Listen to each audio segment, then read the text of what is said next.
The second issue has to do with transparency on council, and this has been talked about for some months now. I did have a resolution prepared for this evening, which I withdrew, and I intend to bring it back on Tuesday following Labor Day. That's our next council meeting. And I'd like to get support from the General Counsel on this, about this, council members on this. It will be written in such a way that I'm sure that the Rules Committee will agree with parts of it, maybe not all of it. But it's an attempt to, for us to deal with email issues, and so that the public is aware of what's happening when we're typing on our computers and what's going on. This issue did not come up because of FOIA. It was noticed way before that by individuals in the community. They would often ask, why is the council typing when I'm up here talking to them? Why is this going on? And I think the public deserves the time to be listened to and paid attention to. And I think it's extremely disrespectful when we don't. So I would urge us all to pay attention to the public. That's the purpose of the public meetings. That's why we call them public. And to do this is very important. So the council is concerned about these questions in and of themselves, the communications between ourselves, and as well as providing clarification to this issue, I wish to introduce the resolution. I'll read the whereas clauses just briefly, that the council instructs, the resolve clause. The city instructs the city administrator and his staff to append copies of all emails during all future city council meetings. And I think that's one that the Rules Committee is looking forward to presenting. And that the City Council instruct the city administrator and staff to make copies of emails sent during the council meetings going back as far as November 1st of the year 2000 to the present, to make available to the public so that they don't have to FOIA. The reason for this is that what is the cost of transparency for our council?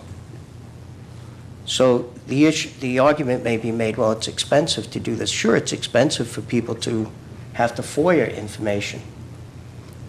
We all have had comments made about us. If people are following the emails, they know that there's been comments made about everything. But that's okay. That's the way things should be in a democracy. You do have a right to speak out, like we heard this evening, and that's a good thing.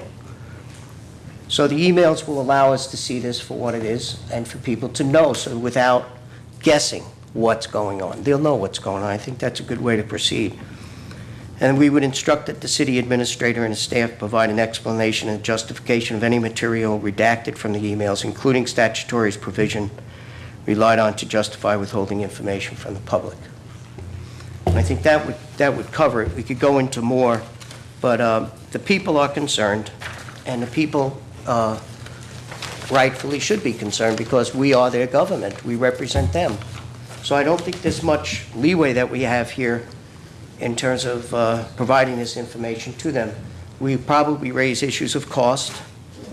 So my answer to that was, well, what is the cost of a good democracy? When do you set that limit? I think that's a very valid question, and the reason I'm putting it out here, I'd like the public to email council and give them their opinions as to how they feel about this future resolution coming forward. And what this is basically going to ask for is that you can go online and read about the emails. Do I read them? No. People tell me about them. I'm disappointed in them.